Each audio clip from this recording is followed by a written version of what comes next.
My fingers traced the cold, still fur of my Daisy's neck, finding no heartbeat. The men were gone, the apartment door hanging open to the hallway's draft. They had shoved past her to get in, a terrible scramble, and her poor old heart just gave out. They took my television and the cash from my tea tin. They left me here, kneeling in the upset of my living room, with the only family I had left right beside me. I could still feel the echo of her last sigh in the air. It was 3 in the afternoon. I had a little time before I had to face this properly. I wiped my hands on my slacks, stood on my stiff knees, and felt my way along the wall to the kitchen phone. My eyes aren't what they used to be, but I know my apartment by heart.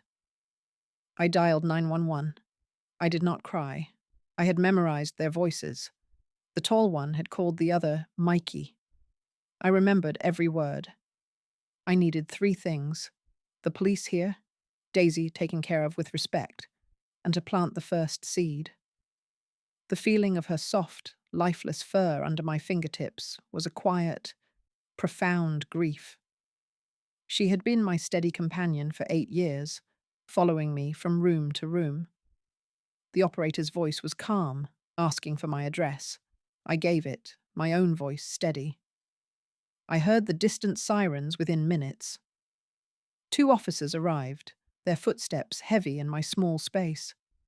One let out a sigh that sounded more tired than sympathetic.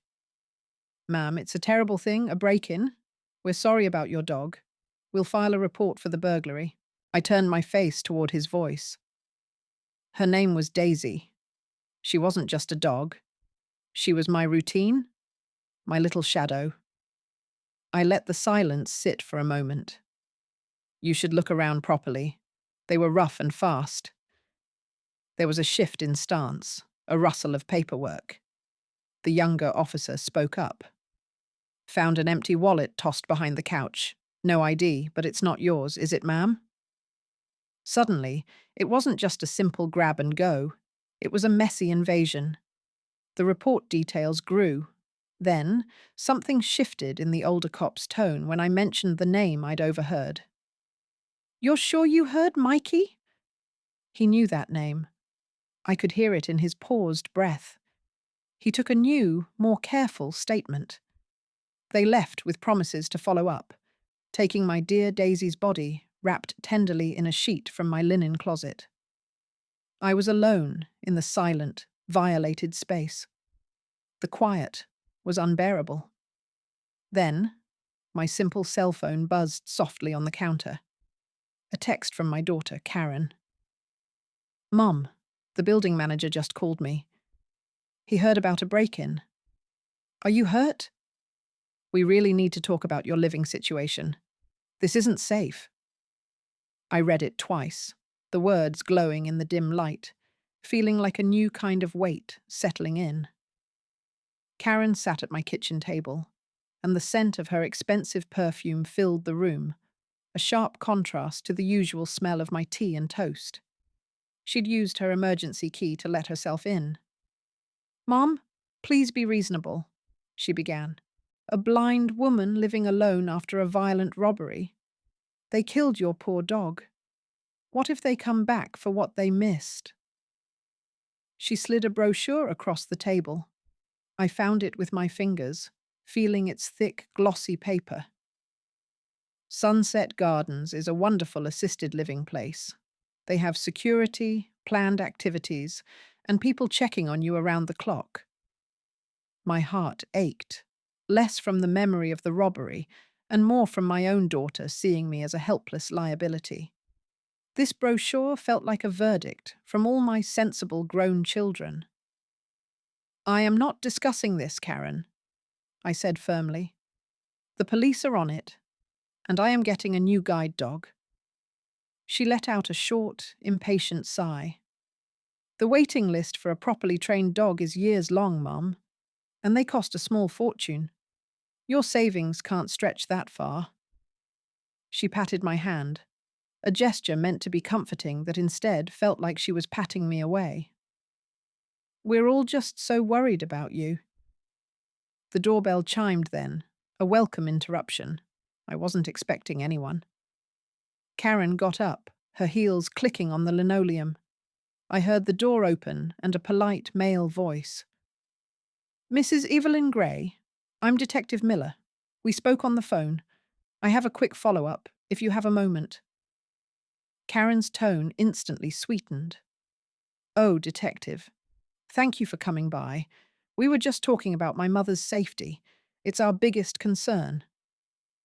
I stood, found my cane, and made my way toward the sound of his voice. Please come in, Detective. Can I offer you some coffee? I wanted him to see me here, in my own home, capable. No, thank you, ma'am, he said, his voice moving as he stepped into the living room. I followed. We ran that nickname Mikey through our system. It matches a Michael Mikey Rourke, small-time break and enters. He's known to work with a taller associate named Carl Briggs. We have some old booking photos. Also, I'd like you to listen to a couple of voice recordings, if you feel up to it. I felt a surge of gratitude for his straightforward, professional manner. He was speaking to me as a witness, not a burden. Karen tried to cut in. Detective, is all this really necessary? It's very upsetting for her. It is necessary, I said, my voice stronger than it had felt in years. I turned toward where I'd last heard him. I'm ready, Detective. As the first gruff voice sample played, a stranger's voice to me, Karen's phone buzzed loudly.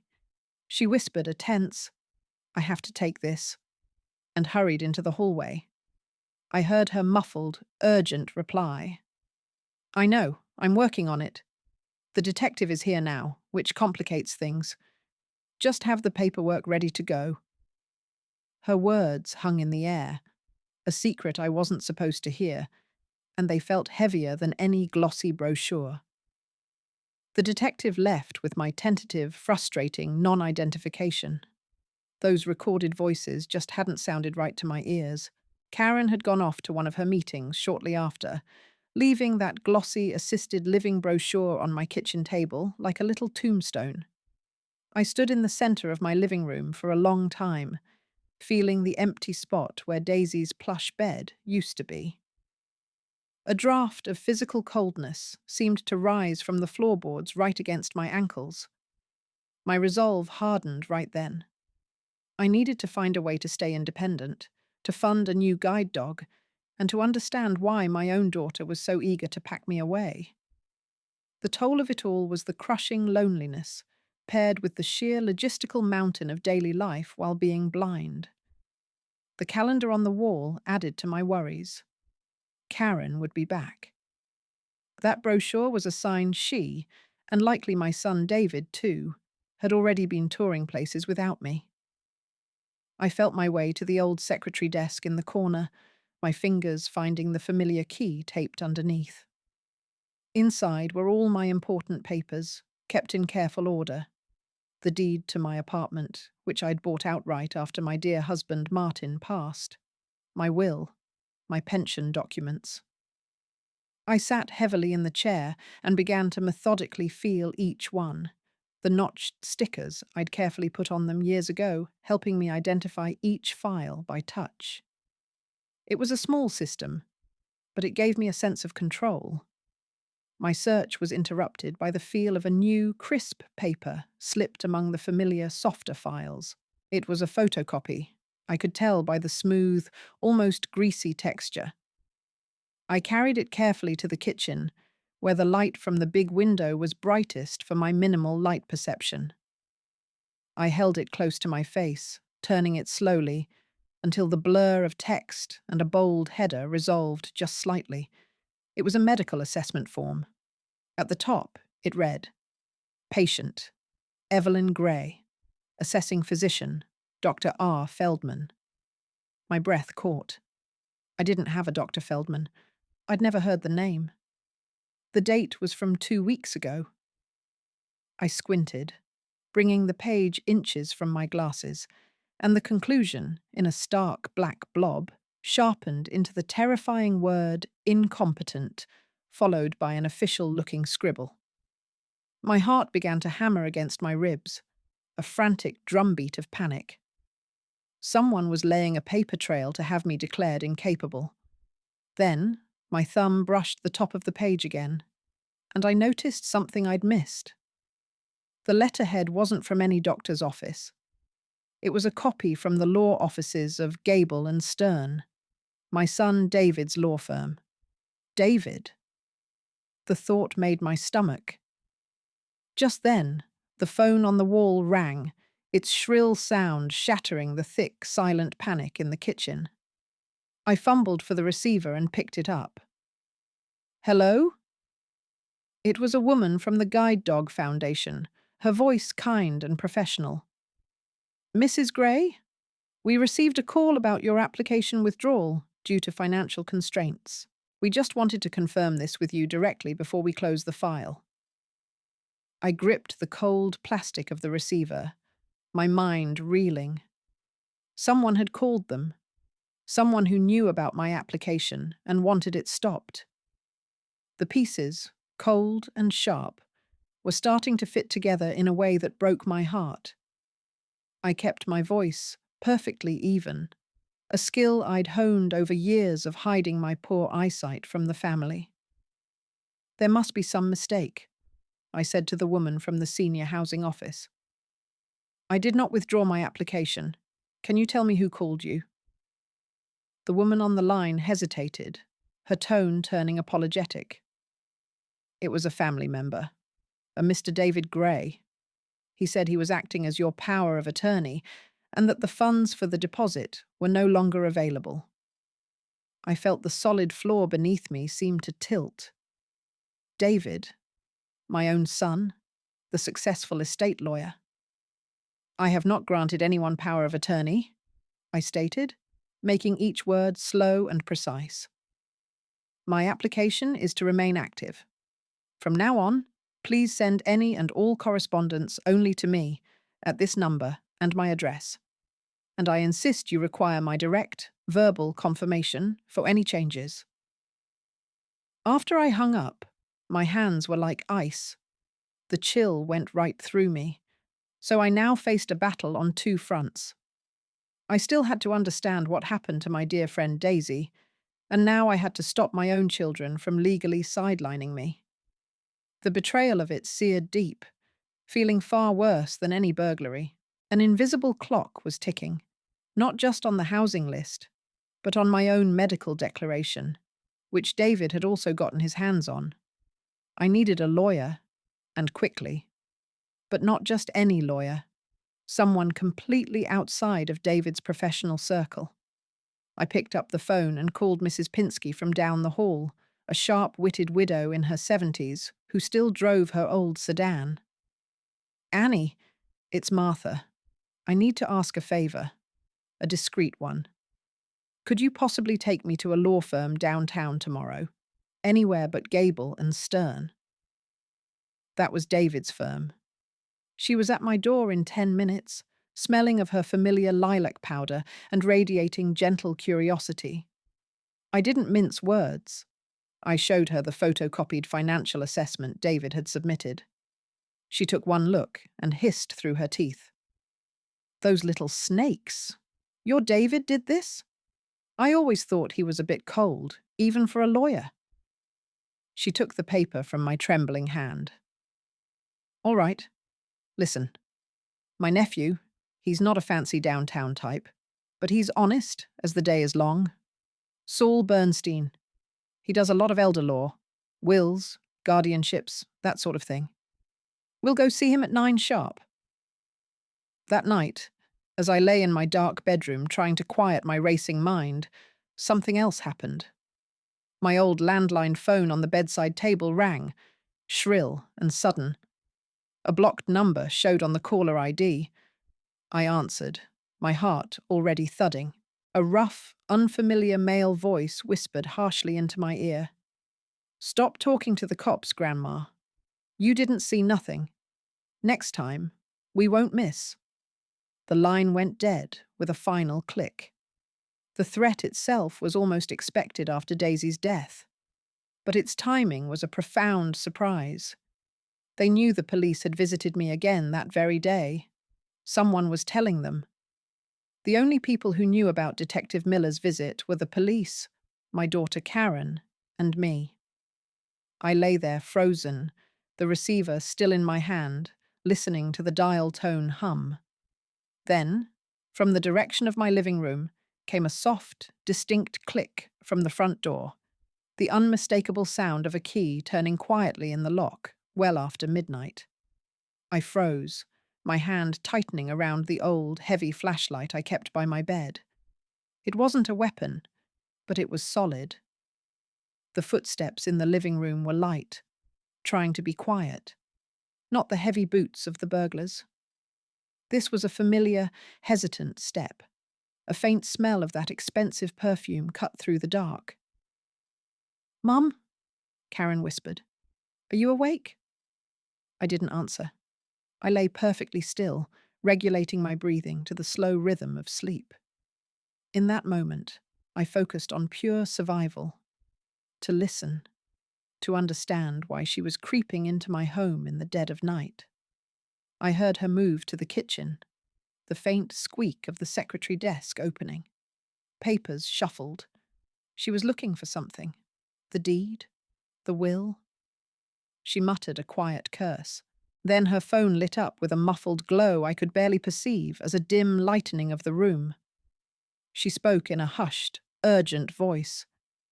"She doesn't have it here. I told you. She's clever. We need the doctor to sign the final order first. Then we can get the court to appoint you.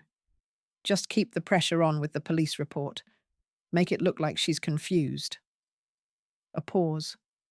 She was listening to David. I know, but the detective today, he took her seriously. We need Mikey and Carl to stay away. If they get picked up and she IDs them, it's a mess. Another pause. Fine, transfer the money. But this is the last payment. They're idiots. She closed the desk, her footsteps approaching my bedroom door. I closed my eyes, feeling her stare. After a long moment, she retreated. I heard the front door open and close, the lock turning. She still had her key. The loss was absolute, the death of a mother's love. Now, I faced a coordinated conspiracy between my children and the criminals. A cold clarity washed over me. This wasn't just about greed. They were paying the men who killed Daisy to stay away, to keep the crime unsolved and me looking vulnerable and unsafe. I waited an hour, then felt my way to the kitchen. I found the business card Detective Miller had left. I ran my finger over the raised print of his badge number. I noticed a small detail I hadn't seen before. A personal cell number penned in the corner. He'd meant it as a kindness for a vulnerable old woman. I didn't call it. Not yet. First, I needed proof. Then, a plan formed in my mind. A plan that required me to pretend to be broken, to invite the wolf further into the fold. I picked up the phone and dialed Karen's number. When she answered, sounding falsely bright, I let my voice quaver. "Karen? Honey? I've been thinking. Maybe you're right. Maybe Sunset Gardens would be safer." Karen's voice on the phone shifted from surprise to smug victory the moment I pretended to cave. "Oh, Mom. I'm so glad you're seeing reason. We'll get the paperwork started right away. David can handle the financials." The deadline was implicit. They would move fast now that I seemed compliant. My action was a silent one. I pressed the record button on the old digital voice recorder I'd dug out from Martin's old study. It was small, with raised buttons I could feel. "Let's have lunch tomorrow," I said, my voice weary. "We can talk about the details." I needed her on record, confirming their plans. I felt a hollow ache in my chest, a physical weight of betrayal. But I was determined to document every conversation, every step of their scheme. The next day, Karen picked me up, her perfume overwhelming in the closed car. She chatted about Sunset Gardens flower arrangements and bingo nights as if planning a vacation. I kept my responses vague, nodding, letting her fill the silence. At the restaurant, she laid out papers. Just a few signatures today, Mom. Standard stuff for the residency application. David says it's mostly procedural. I ran my fingers over the document, feeling for the telltale raised notary seal. There wasn't one. I'd like Saul Bernstein to look these over first, I said gently. You know how I am with legal things. I mentioned the name casually, watching for a reaction. Karen's fork clinked sharply against her plate. Who? Mum, you don't need some stranger. David is a top estate lawyer. I know, dear, but a second opinion gives me peace of mind. I smiled blindly toward her voice. The pressure was building. I could hear her shifting in her seat. Then, my phone buzzed in my purse. It was Mrs. Pinsky. I excused myself and felt my way to the lobby. Martha, it's Annie. Saul can see you at 4 today. He's cleared his desk. But listen, something else. A tall, nervous-looking man was asking about you in the lobby this morning. Wanted to know if you were causing trouble. I played dumb, but he gave me the creeps. Carl Briggs. They were still watching. This interruption came from outside, the threat merging with the family betrayal. I returned to the table, my mind racing. Karen was on her phone, whispering urgently. She hung up as I approached. Everything okay, Mum? Just Annie checking in, I said, sitting down. Shall we order dessert? I needed to maintain the facade, but the game had just gotten more dangerous. As the waiter took our order, Karen's phone buzzed with a text. She glanced at it, and her face, which I could perceive as a pale blur, seemed to freeze. She didn't read it aloud. Instead, she looked at me with a new, calculated intensity. Mum, why don't we skip dessert? Let's go see Sunset Gardens right now. They have a viewing this afternoon. I've already scheduled it. The push was sudden, aggressive. Her timeline had suddenly accelerated. I agreed, but as she helped me from the chair, her grip on my arm was too tight, almost guiding, almost forcing. And as we walked out, I heard her mutter under her breath, just 3 words I wasn't supposed to catch. It's time now. Sunset Gardens smelled of antiseptic and overcooked green beans. Brenda, our tour guide, spoke in a cheerful voice as she led us down bright corridors. And here's our common room. We have movie nights every Friday. My daughter Karen kept a firm hand on my elbow, explaining everything as if I were a child. See, Mom? Isn't this nice? I played my part, memorizing the layout while feeling suffocated by the idea of living here, so far from my home's familiar comforts. We were shown a sample room. It was small and sterile, with a window facing a parking lot. It's very secure, Karen pointed out.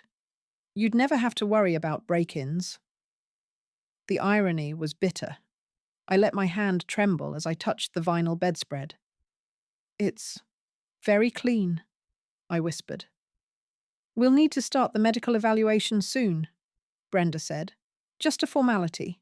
A doctor visits on Tuesdays. I knew she meant Dr. Feldman. The whole process felt designed to sweep me up. Our tour was interrupted. As we neared the lobby, a man's voice called from a side office. Karen? Is that you? A door opened. The voice was familiar. David, my son-in-law. Mum, what a surprise. He wasn't supposed to be here. His presence meant they were coordinating this move together. David arranged a meeting with the financial officer, Karen explained, her grip tightening, to discuss the asset transfer for the fee.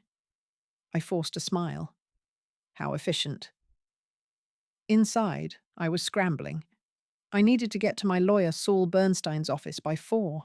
It was already 3:15. Well, don't let me keep you. Karen, dear, could you call me a taxi? I'm feeling tired. I'd like to go home and rest. A silence hung in the warm air. David spoke first. A taxi? Nonsense, Mum. We'll drive you. We're almost done. His tone left no room for argument. Their unified front was new and unsettling. I felt trapped. Just then, my purse buzzed. I fumbled for my phone. Hello? It was Detective Miller, his voice calm and firm. Mrs. Gray, I hope I'm not disturbing you.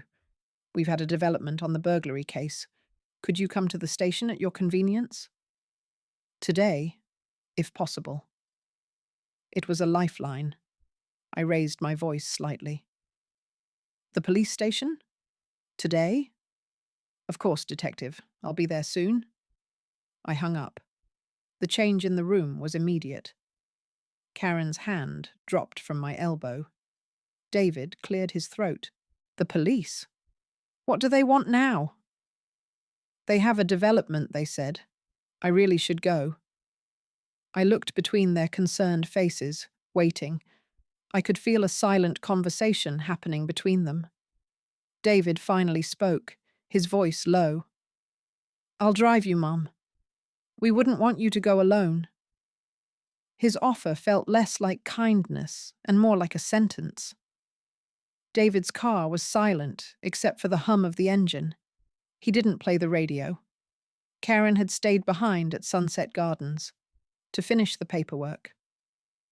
During this ride, I focused on listening and remembering. The oppressive quiet made me feel like a prisoner in my son's luxury vehicle. He finally spoke as we merged onto the freeway. Mum, you need to be careful what you say to the police. Without visual identification, your statements can be misinterpreted. It could complicate things. Complicate what, David? I kept my face turned toward the window, feeling the sun's weak warmth through the glass. Your safety, our ability to protect you. His words were legally precise, emotionally empty. We're just trying to do what's best. The world can be exploitative for someone in your position. His calm, rational words were dismantling my autonomy. I changed the subject. How is work? Still busy with estate planning? Very. We're seeing a lot of cases of elder financial abuse, actually. It's shocking what people will do. The hypocrisy was so thick I could taste it. I simply nodded. We arrived at the police station. David insisted on coming inside. Detective Miller met us in the lobby, his handshake firm. Mrs. Gray, thanks for coming. And Mr. Gray. He led us to a small, quiet interview room, not the bustling main floor. We've located Michael Rourke, Miller said directly. He's in custody on an unrelated parole violation. We'd like you to listen to his voice in person, if you're willing. A live lineup of sorts, but just audio. This was a direct confrontation with one of the men who broke into my home. David immediately interjected. Detective, is that necessary? It could be traumatic. Her memory isn't reliable. The choice is Mrs. Gray's, Miller said, his tone leaving no room for debate. I agreed. They led me to a room where, through a speaker, I heard a man gruffly say, Yeah, what? It wasn't right. The pitch was off. I shook my head. That's not him. The man I heard was younger, with a nasal quality. Detective Miller was quiet for a moment. That's interesting, because that is Michael Rourke. We also pulled his phone records. He received a substantial cash transfer from an account linked to a shell company 2 days after your burglary. He let that hang. The source of those funds is under investigation.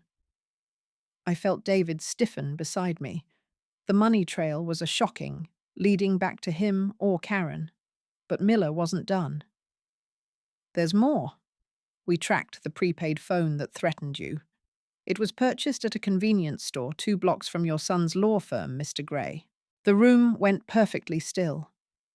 David responded with a slow, controlled exhale, followed by a too calm question. Detective, are you implying something? Because I believe we need a lawyer present. He wasn't asking for me. He was asking for himself. Detective Miller's voice remained carefully neutral, but his eyes held a quiet seriousness. No implications intended, Mr. Gray. I'm just sharing the facts we have. The purchase was recorded on the store's security camera. My colleagues are reviewing the footage now. He then turned fully back to me, his expression softening just a fraction.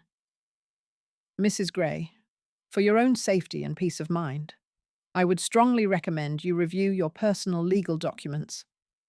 Make sure your wishes are clearly documented and that you are entirely comfortable with anyone who has authority over your affairs, be it through power of attorney or as an executor. It was a coded warning, delivered right in front of my son, David. The message was clear as day to me. I knew exactly what I needed to do. Get to my lawyer, Saul Bernstein, immediately and secure everything. Doing so would mean the final, irreparable fracture with my son. I could feel David's anger like heat coming off a stove, filling the small, stuffy room at the police station. Thank you, Detective, I said, my own voice steadier than I felt. I'll take care of that first thing. David was utterly silent during the drive back to my apartment building. The air in the car crackled with a tense, awful energy. He stared straight ahead, his knuckles white on the steering wheel. When he pulled up to the curb, he didn't even put the car in park. I have to get back to the office, Mum. We'll talk later. His voice was clipped, cold, the voice of a man going into battle mode. I knew he was rushing off to do what he called damage control, to spin this situation to his advantage. He didn't walk me to the door. I let myself into my quiet apartment, the familiar silence wrapping around me like a shawl. For once, the stillness felt like a sanctuary, not a loneliness. I checked the clock on the mantel. I had 1 hour before my appointment with Saul. My heart was still thumping from the confrontation, but my hands were steady. I went straight to the old secretary desk that had been Martin's. This time I wasn't just feeling for papers on top. I knelt on the carpet, my knees protesting a little, and felt along the back panel of the bottom drawer.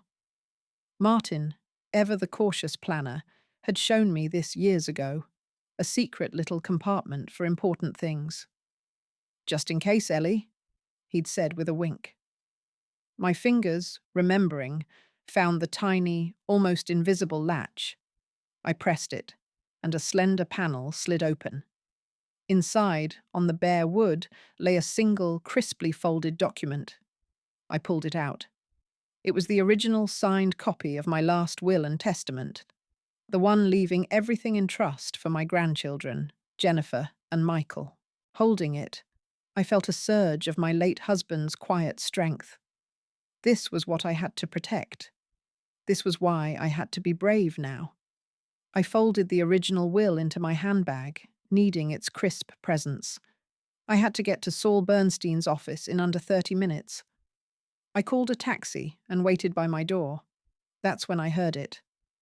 The distinct creak of the floorboard on the landing outside. It wasn't the usual settling sound. Someone was out there, listening. The danger felt very close. The taxi beeped twice.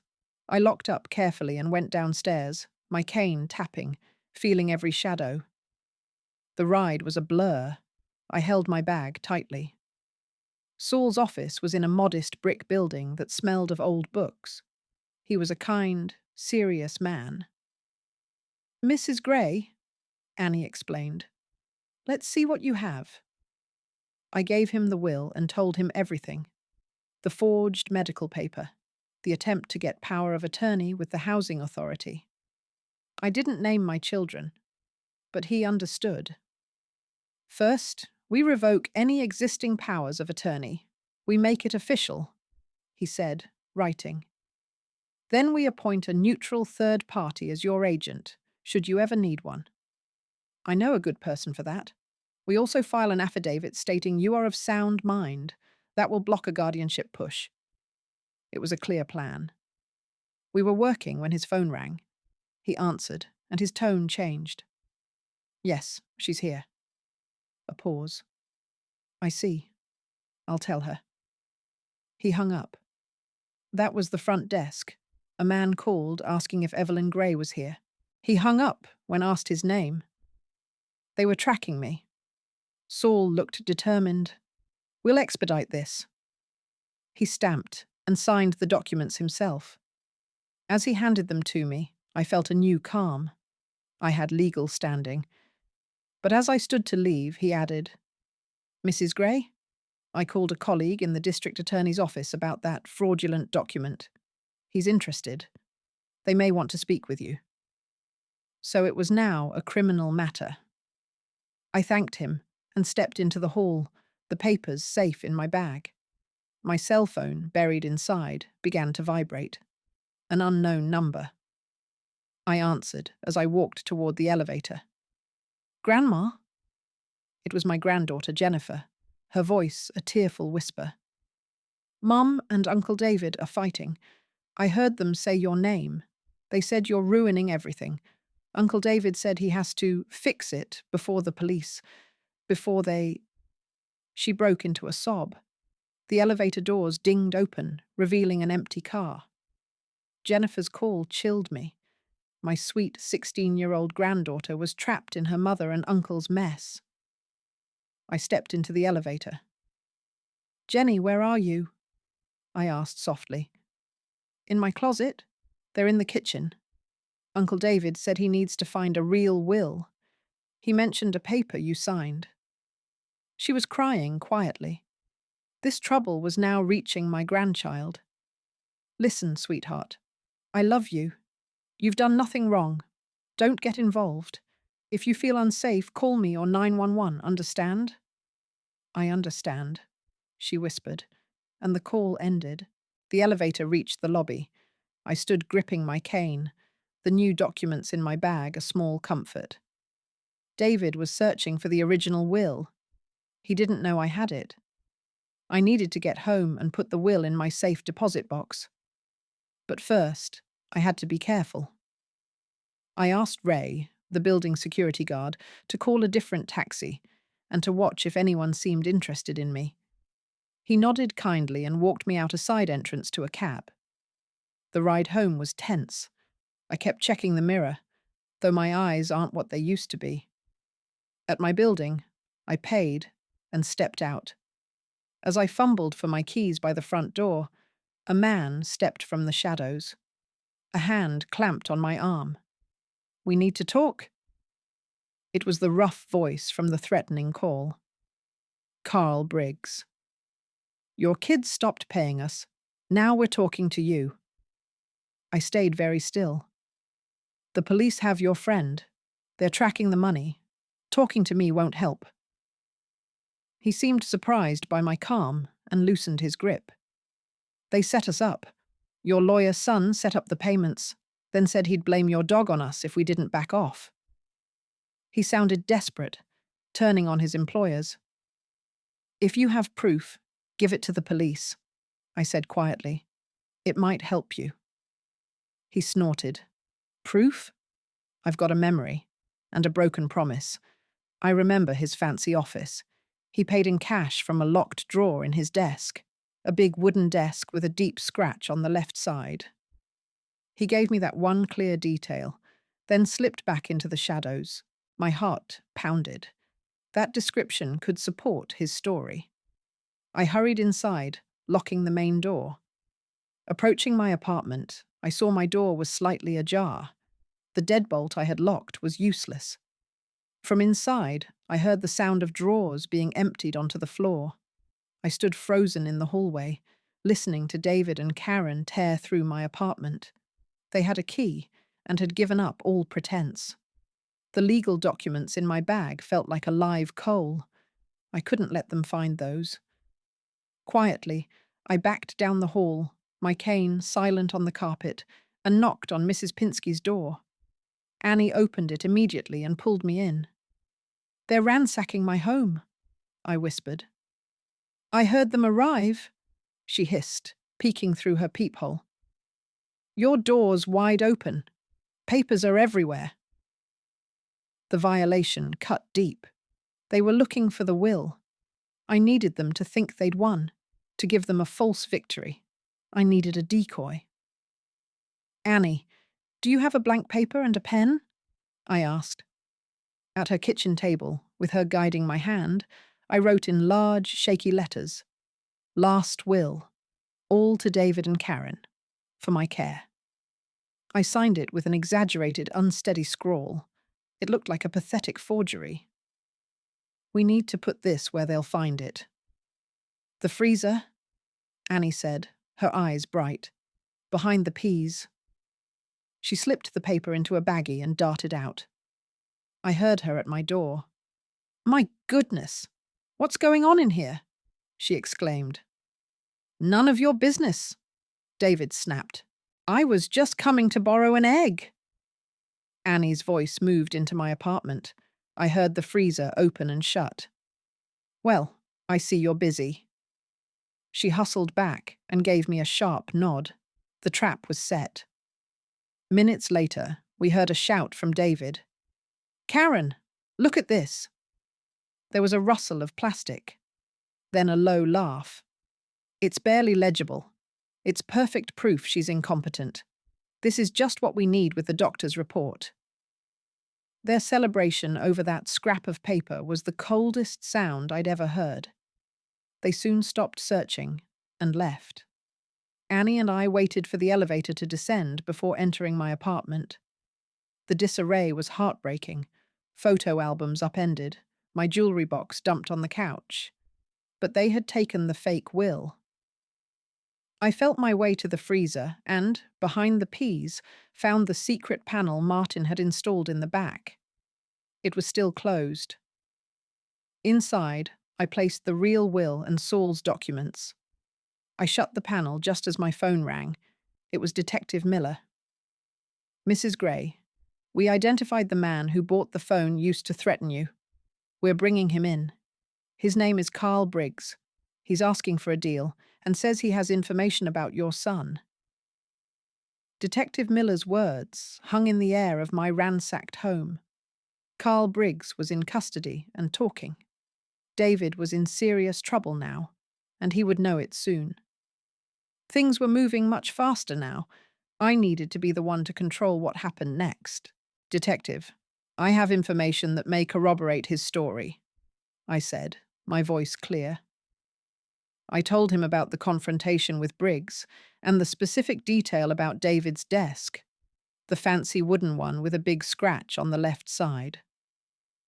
"If you find that desk and find trace evidence of cash stored there, or better yet, find the cash itself, it would support his claim." Miller was silent for a moment, taking notes. "That is a specific and actionable detail, Mrs. Gray. Thank you." He then asked the hard question. "Are you prepared to pursue this if it leads to criminal charges against a family member?" I looked around at my overturned life, thought of Daisy, thought of Jennifer's frightened voice. "Yes," I said. "I am prepared." I spent the next hour with Annie, writing furniture and putting my home back in order. The physical task was grounding.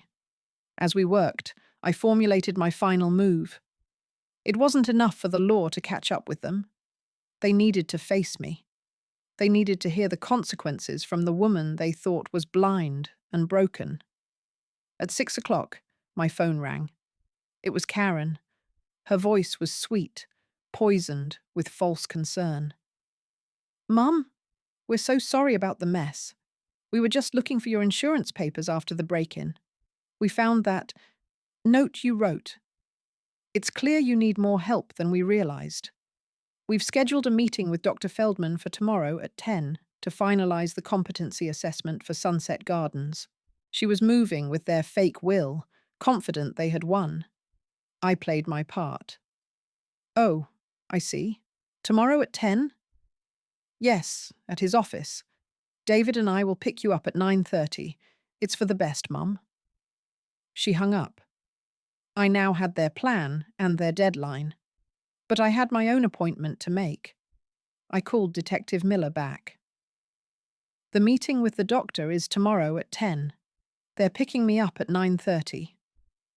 I gave him the address of Dr. Feldman's office. I believe if you were to arrive at that time, you might find evidence of conspiracy to commit fraud and possibly witness intimidation. He agreed it was a good opportunity. The night was long and quiet. I sat in my favorite armchair, not sleeping, just thinking. I thought of Martin, of the family we'd tried to build. I grieved for the children I had lost not to death, but to greed. When morning came, I dressed carefully. I put the key to my safe deposit box in my pocket. At 9:20, I was ready. I heard 2 car doors slam outside. I looked through my peephole and saw the blurred shapes of David and Karen approaching my door. But behind them, parked discreetly down the street, was an unmarked sedan with 2 familiar silhouettes inside. Miller and his partner. Karen knocked, her rhythm impatient. I took a deep breath, smoothed my blouse, and opened the door to face them. "Good morning, Mum," Karen said with a bright smile. David stood silently behind her. I nodded, taking my purse and cane. "Let's get this over with," I said wearily. They each took one of my arms, their grip firm. It felt less like help and more like an escort. We drove to a medical plaza I didn't recognize. David parked and announced, "Dr. Feldman's office is on the 2nd floor." Walking in, I noticed that unmarked sedan pulling into the lot. It steadied my heart. The office was small, with thin carpet and a stale coffee smell. A receptionist waved us into an exam room. A man in a white coat, Dr. Feldman, introduced himself without warmth. "Mrs. Gray, your children have serious concerns. We'll do a brief cognitive assessment." He placed a pre-filled form on the table. The conclusion read, "Incompetent, already signed." David produced the shaky will from his briefcase. "Doctor, her recent legal documents show clear mental decline. Combined with the police reports after her burglary, the picture is obvious." Dr. Feldman nodded, picking up his pen to finalize the order. This was it. I reached into my bag and pulled out the notarized affidavit from my attorney, Saul Bernstein.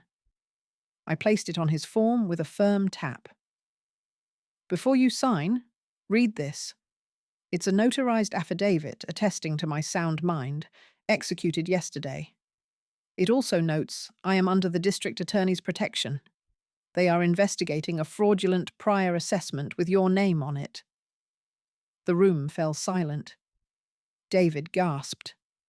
Karen made a choked sound. Dr. Feldman slowly put his pen down and read my affidavit. His face paled.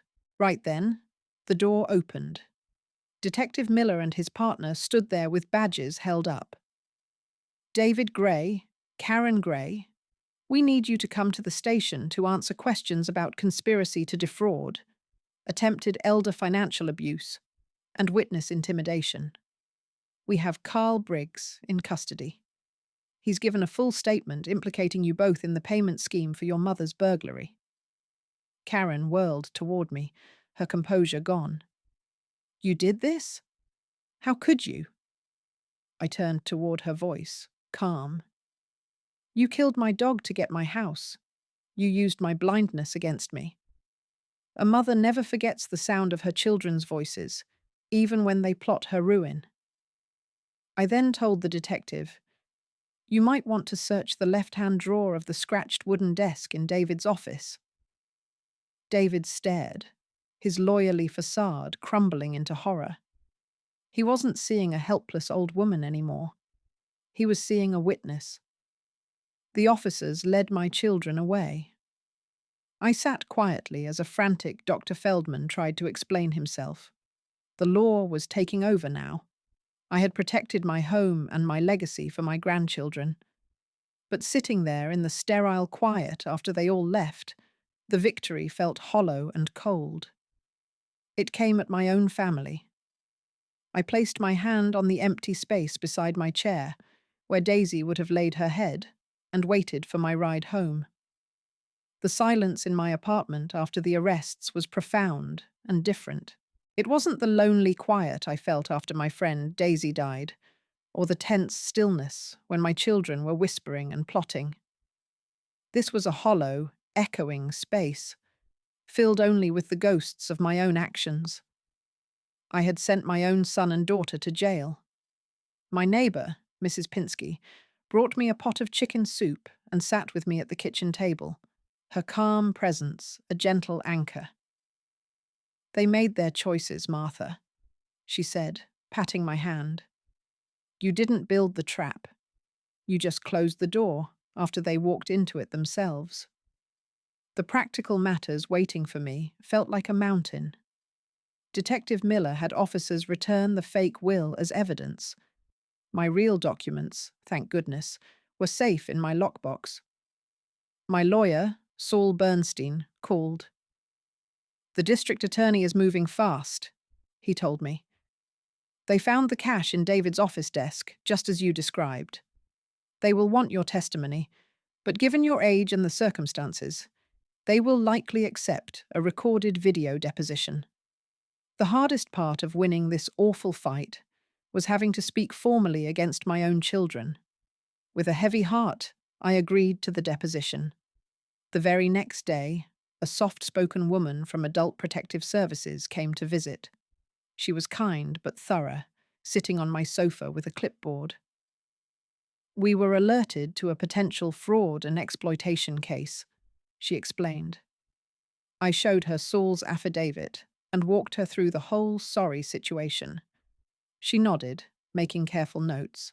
"This is a clear case of attempted financial exploitation by family members," she said. "We will file a report supporting your mental and financial capacity.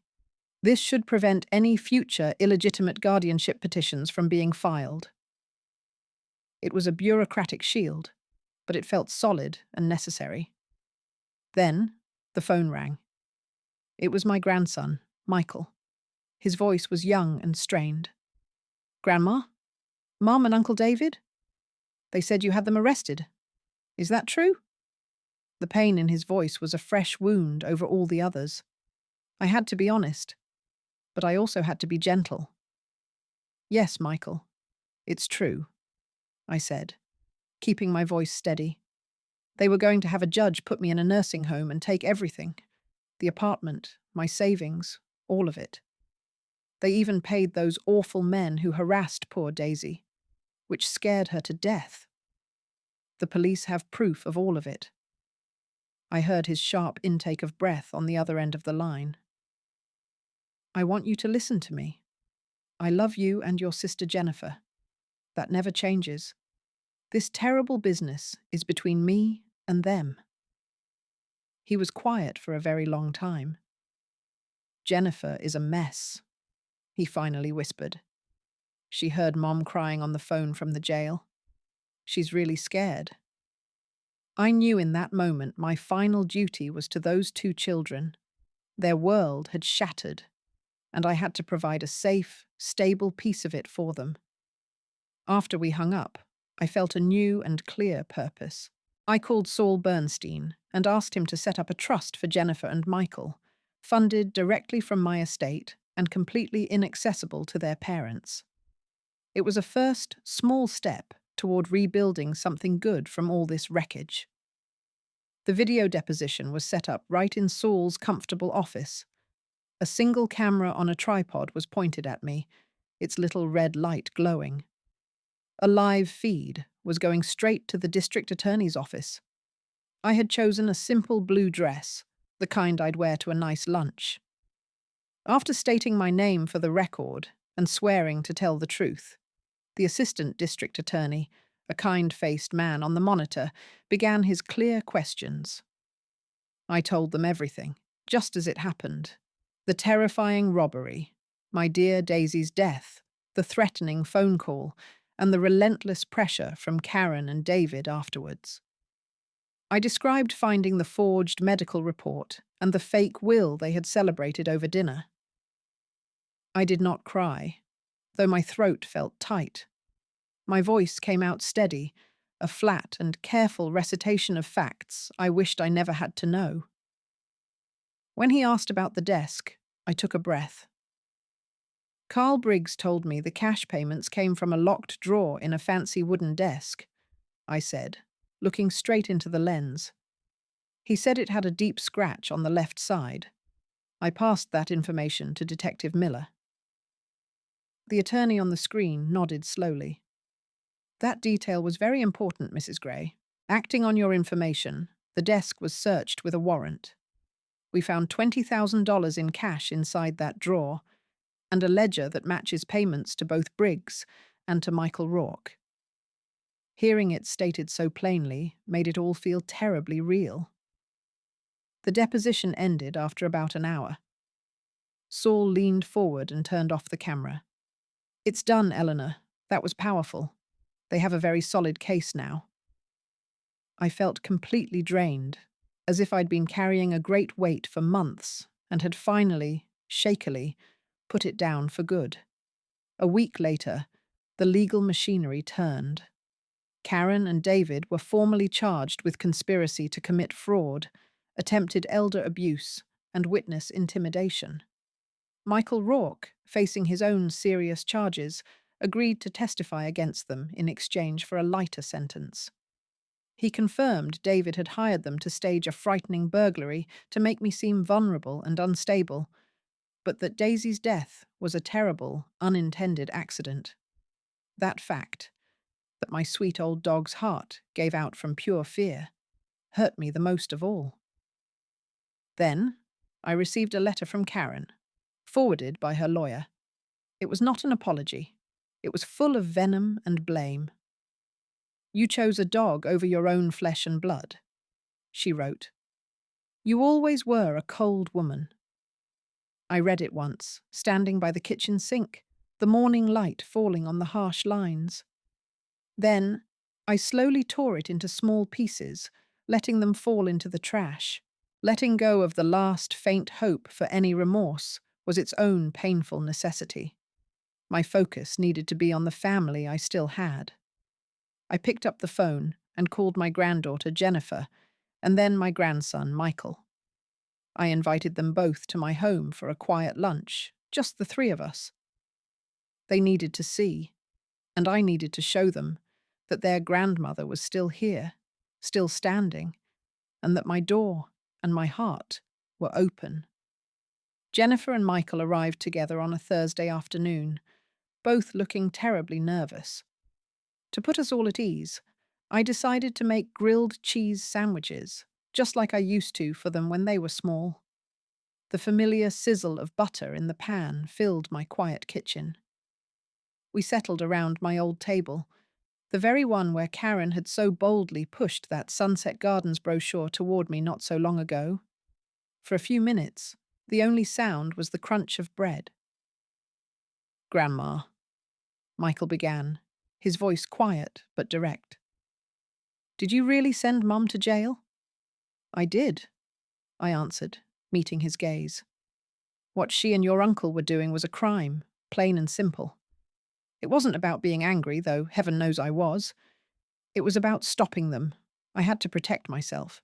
And honestly, I wanted to protect anyone else they might have tried this on later. I nudged the plate closer to him. Now eat your sandwich before it gets completely cold. Jennifer, always the more cautious of the two, spoke next. She says you're making us choose sides, that we have to pick between you and her. Oh, sweetheart, no, I said, my voice firm but gentle. You can love your mother and still know what she did was deeply wrong. My love for the two of you is a completely separate thing. It always will be. I took a breath. That's why I've set up a trust for your future schooling. It's just for you. It's from me to you, with no strings and no way for anyone else to touch it. I explained it in the simplest terms I could, and I could see the relief wash over them, softening their shoulders. We spent the next hour carefully rebuilding our bridge, talking about Jennifer's latest art project and Michael's position on his soccer team. It felt fragile, but we were crossing it together. About a month later, the trial was swift. With all the evidence and testimony, Karen and David accepted a plea deal. They were each sentenced to 3 years in prison and were ordered to pay restitution. The judge also barred them from ever contacting me or managing my affairs again. He said something about my clear-headed action in protecting myself. When the sentence was read, I felt no victory, only a deep and weary sadness. I had secured my home, my freedom, and my grandchildren's safety from that particular scheme. But in truth, I had lost my children long before that gavel fell. I used a portion of the restitution money to make a donation to the Guide Dog Foundation in my dear Daisy's name. Then, I quietly put my own name back on their waiting list. It would be a long wait, but it gave me a hopeful future to plan for. One quiet afternoon, while cleaning out the hall closet, my hand brushed against Daisy's old leash, still coiled neatly on a shelf. I took it down and held the familiar, worn leather in my hands, then simply sat on the floor right there in the hallway. I didn't weep. I just sat and remembered the solid, warm weight of her leaning against my leg. After a while, I got up, dusted myself off, and hung the leash on a hook by the front door. I left it there. It isn't a shrine to loss, but a quiet reminder of loyalty. I had finally been loyal to myself. For now, that has to be enough. The seasons turned. I learned to use a grocery delivery service. Mrs. Pinsky and I started a weekly tradition of tea and crossword puzzles. My life settled into a new, quiet rhythm. The apartment was fully mine again, every object where I chose to place it. The fear of a key turning in the lock late at night was gone. Jennifer and Michael visited every other Sunday. We did not speak of their parents. We talked about their lives. Jennifer would describe the colours in her paintings for me. Michael would tell me about his games. Their voices filled the rooms with a younger, brighter energy. It was a different kind of family. Smaller, but honest. On the first anniversary of Daisy's death, I took a taxi to the animal shelter. I didn't go to adopt. I went to read to the dogs as a volunteer. They told me the sound of a calm voice helps soothe anxious animals. I sat in a corner of the kennel, and a scrappy little terrier mix immediately trotted over and put his head on my knee. I scratched his ears. "You're a friendly fellow, aren't you?" I read aloud from a book of poetry, my voice soft. The terrier sighed and lay down at my feet. The shelter manager, a woman named Lisa, came over later. "He's been here a while. No one wants an older dog, but he's sweet as pie. His name is Bert." I felt Bert's warm head under my hand. He wasn't a trained guide dog. He was just a dog. And I was just a woman, sitting in a patch of sun. I started going to the shelter every Tuesday. Bert was always waiting. One Tuesday, Lisa said, "You know, he's not going to be any trouble. We could do a trial adoption, see how he fits in your home." I thought about my quiet apartment, the leash hanging by the door. I thought about the empty space beside my chair. "All right," I said. "Let's try it." I brought Bert home the next day. He sniffed every corner, then jumped onto the armchair and fell asleep. That night, for the first time in a year, I heard the soft, steady sound of dog breathing from the floor next to my bed. It was not a replacement. It was a new beginning. I sat in my armchair, Bert at my feet, and felt the sun from the window warm my face. The past was a closed book, painful but finished. The future was a quiet room, a loyal friend, and the occasional laughter of my grandchildren. It was enough. It was my own, won back with a steady heart and a clear eye. I reached down and felt Bert's rough, warm fur. "Welcome home," I said, and I meant it for both of us.